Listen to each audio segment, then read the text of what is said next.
7. She went home and forced herself to eat a stand-up lunch in the kitchen. At 3:30, she put Karen on his leash and walking again to the outskirts of town where her hotel was. When they fired Teresa from her job at the magazine, she found work behind the bar of a hotel. It happened several months after she came back from Zurich. They could not forgive her in the end for the week she spent photographing Russian tanks. She got the job through friends, other people who had taken refuge there when thrown out of work by the Russians, a former professor of theology in the accounting office, an ambassador who had protested against invasion on foreign television at the reception desk. She was worried about her legs again. While working as a waitress in the small-town restaurant, she had been horrified at the sight of the old waitress's varicose veins, a professional hazard that came of a life of walking, running, and standing with heavy loads. But the new job was less demanding. Although she began each shift by dragging out heavy cases of beer and mineral water, all she had to do then was stand behind the bar, serve the customers their drinks, and wash out the glasses in the small sink on her side of the bar. And through it all she had Karen lying docilely at her feet. It was long past midnight before she had finished her accounts and delivered the cash receipts to the hotel director. She then went to say goodbye to the ambassador, who had night duty. The door behind the reception desk led to a tiny room with a narrow cot where he could take a nap. The wall above the cot was covered with framed photographs of himself and various people smiling at the camera or shaking his hand or sitting next to him at a table and signing something or other. Some of them were autographed. In the place of honor hung a picture showing, side by side with his own face, the smiling face of John F. Kennedy.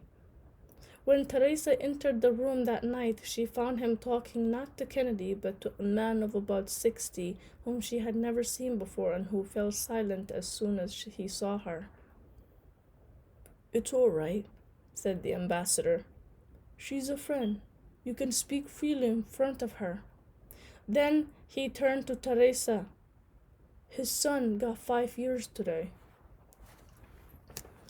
During the first days of the invasion, she learned the man's son and some friends had stood watch over the entrance to a building housing the Russian army's special staff. Since any Czechs they saw coming or going were clearly agents in the service of the Russians, he and his friends trailed them, traced the number plates of their cars, and passed on the information to the pro-Dubček clandestine radio and television broadcasters, who then warned the public. In the process, the boy and his friends had given one of the traitors a thorough going-over. The boy's father said, "This photograph was the only corpus delicti. He denied it all until they showed it to him." He took a clipping out of his wallet. It came out in the Times in the autumn of 1968. It was a picture of a young man grabbing another man by the throat and a crowd looking on in the background. "Collaborator punished," read the caption. Teresa let out her breath. No, it wasn't one of hers. Walking home with Kiernan through nocturnal Prague, she thought of the days she had spent photographing tanks, how naive they had been, thinking they were risking their lives for their country when in fact they were helping the Russian police. She got home at 1:30. Tomasz was asleep. His hair gave off the aroma of a woman's groin.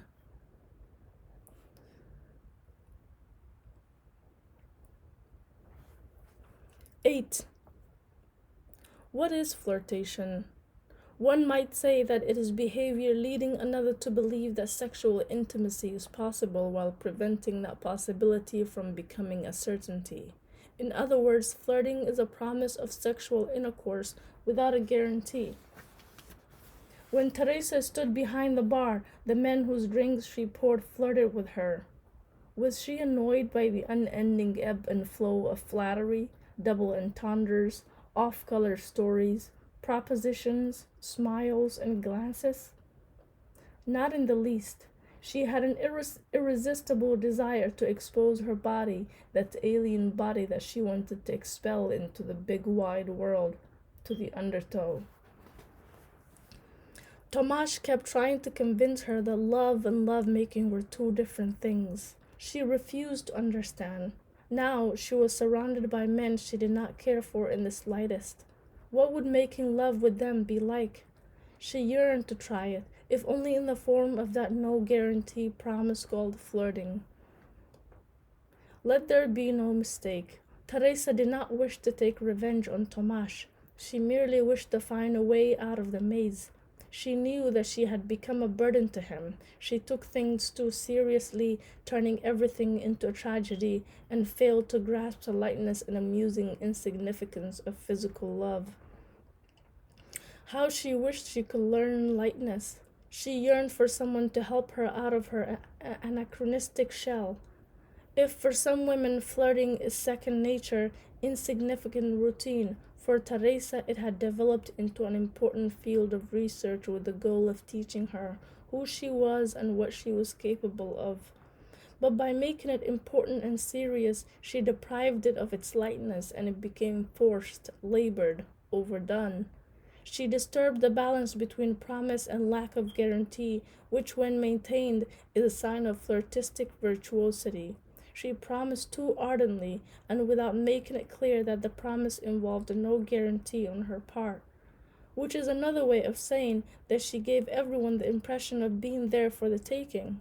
But when men responded by asking for what they felt they had been promised, they were met with strong resistance, and their only explanation for it was that she was deceitful and malicious.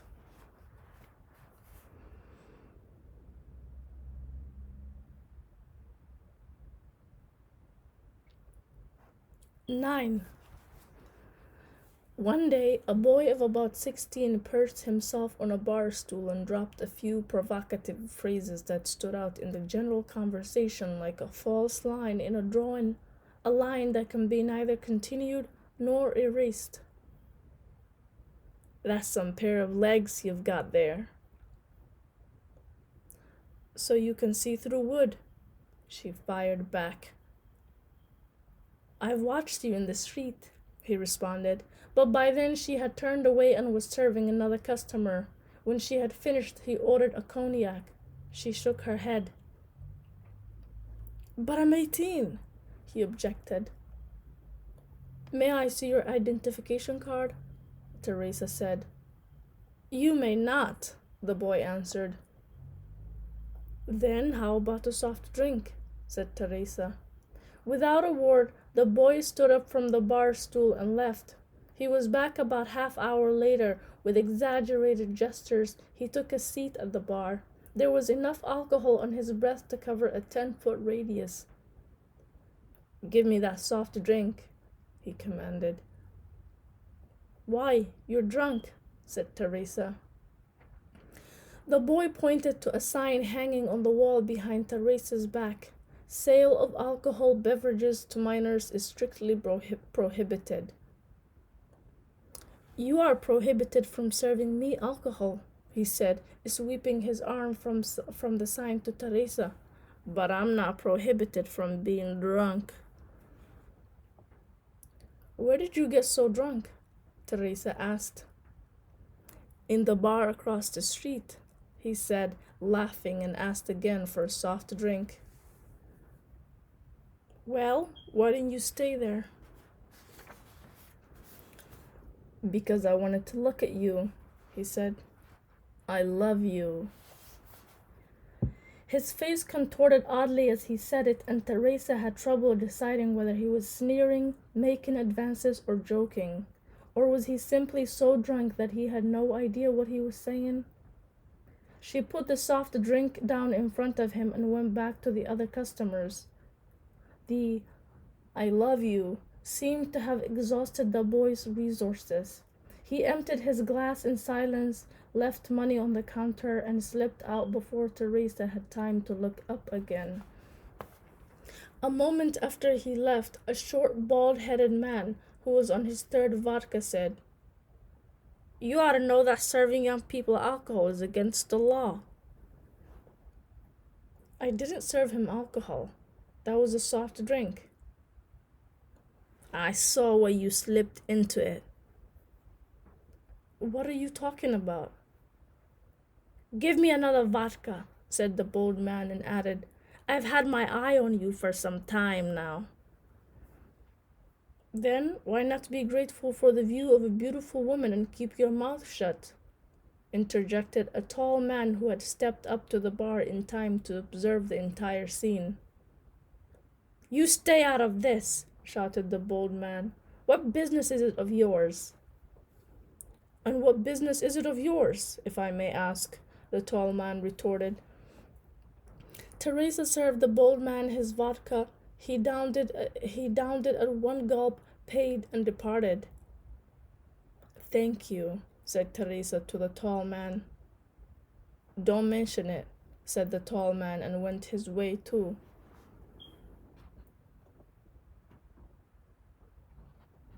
10.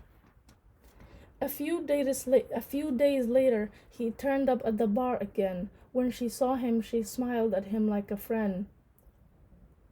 "Thanks again. That bald fellow comes in all the time. He's terribly unpleasant." "Forget him." "What makes him want to hurt me?" "He's a petty little drunk. Forget him." "If you say so." The tall man looked in her eyes.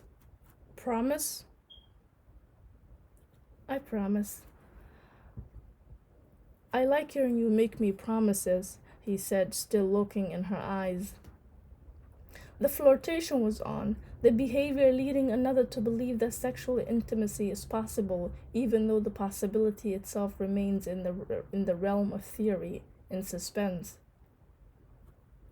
"What's a beautiful girl like you doing in the ugliest part of Prague?" "And you?" she countered. "What are you doing in the ugliest part of Prague?" He told her he lived nearby. He was an engineer and had stopped off on his way home from work the other day by sheer chance.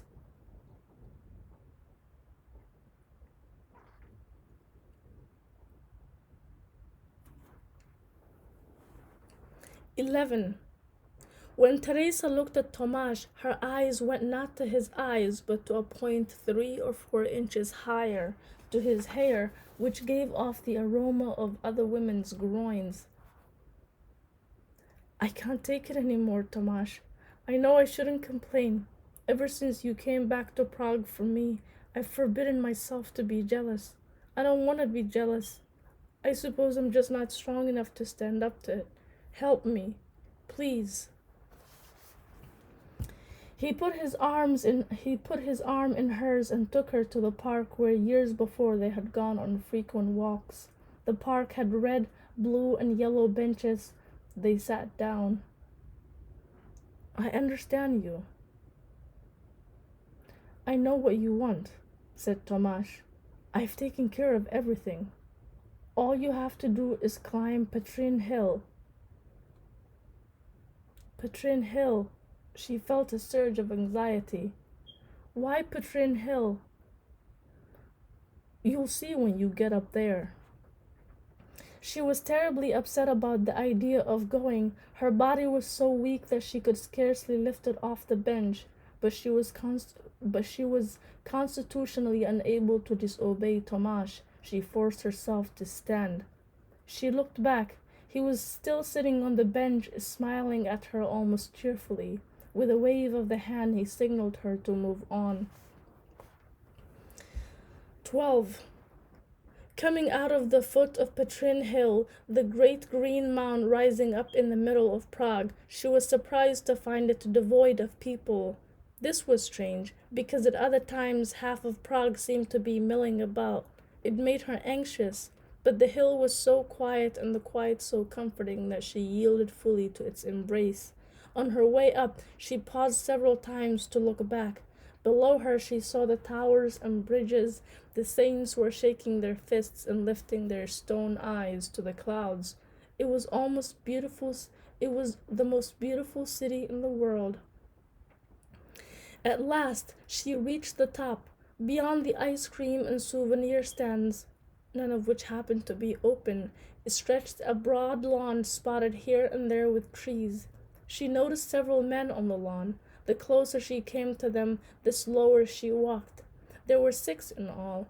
They were standing or strolling along at a leisurely pace like golfers looking over the course and weighing various clubs in their hands, trying to get into the proper frame of mind for a match. She finally came near them. Of the 6 men, 3 were there to play the same role as she. They were unsettled. They seemed eager to ask all sorts of questions, but feared making nuisances of themselves, and so held their tongues and merely looked about inquisitively. The other 3 radiated condescending benevolence. One of them had a rifle in his hand.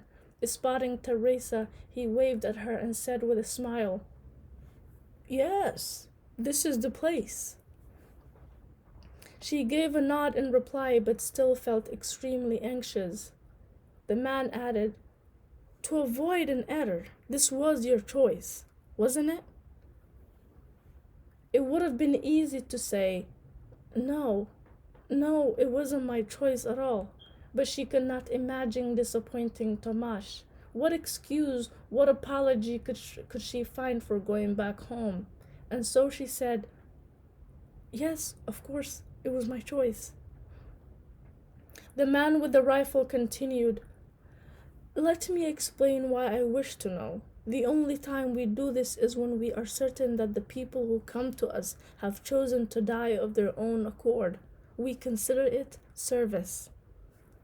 He gave her so quizzical a glance that she had to assure him once more, No, no, don't worry. It was my choice." "Would you like to go first?" he asked. Because she wanted to put off the execution as long as she could, she said, "No, please, no. If it's at all possible, I'd like to be last." "As you please," he said, and went off to the others. Neither of his assistants was armed. Their sole function was to attend to the people who were to die. They took them by the arms and walked them across the lawn. The grassy surface proved quite an expanse. It ran as far as the eye could. The people to be executed were allowed to choose their own trees. They paused at each one and looked it over carefully, unable to make up their minds.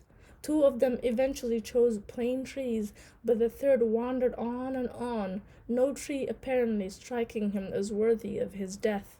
The assistants who held him by the arm guided him along gently and patiently until at last the man lost the courage to go on and stopped at a luxuriant maple. Then the assistants blindfolded all 3 men. And so 3 men, their eyes blindfolded, their heads turned to the sky, stood with their backs against 3 trees on the endless lawn. The man with the rifle took aim and fired. There was nothing to be heard but the singing of birds. The rifle was equipped with a silencing device. There was nothing to be seen but the collapse of the man who had been leaning against the maple. Without taking a step, the man with the rifle turned in a different direction, and one of the other men silently crumpled.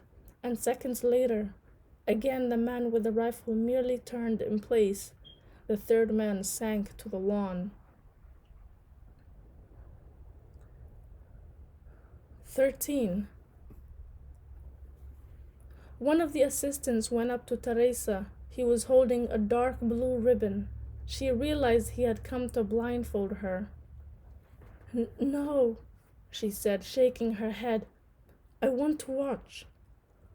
But that was not the real reason why she refused to be blindfolded. She was not one of those heroic types who are determined to stare down the firing squad. She simply wanted to postpone death. Once her eyes were covered, she would be in death's antechamber from which there was no return.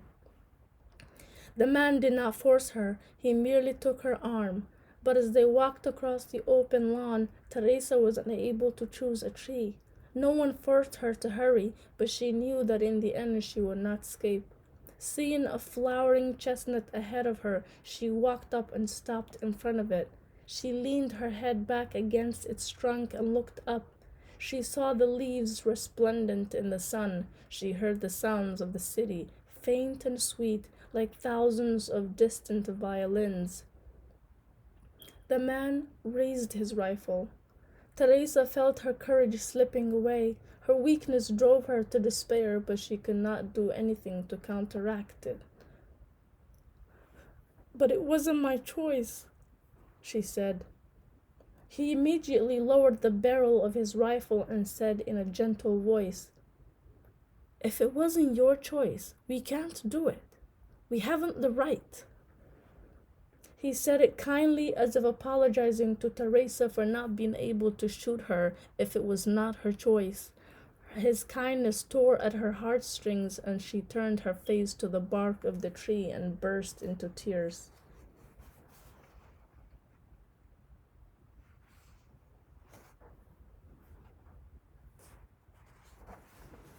"14. Her whole body racked with sobs, she embraced the tree as if it were not a tree, as if it were her long-lost father, a grandfather she had never known, a great-grandfather, a great-great-grandfather, a hoary old man come to her from the depths of time to offer her his face in the form of rough tree bark. Then she turned her head. The three men were far off in the distance by then, wandering across the greensward like golfers. The one with the rifle even held it like a golf club. Walking down the paths of Patrin Hill, she could not wean her thoughts from the man who was supposed to shoot her, but did not. Oh, how she longed for him. Someone had to help her, after all. Tomasz wouldn't. Tomasz was sending her to her death. Someone else would have to help her.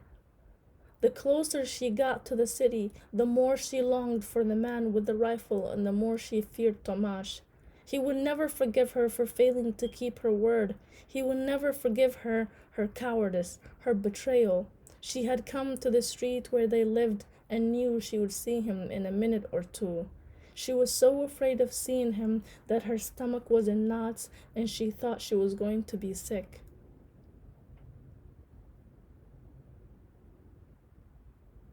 15. The engineer started trying to lure her up to his flat. She refused the first two invitations, but accepted the third. After her usual stand-up lunch in the kitchen, she set off. It was just before 2. As she approached his house, she could feel her legs slowing down of their own accord.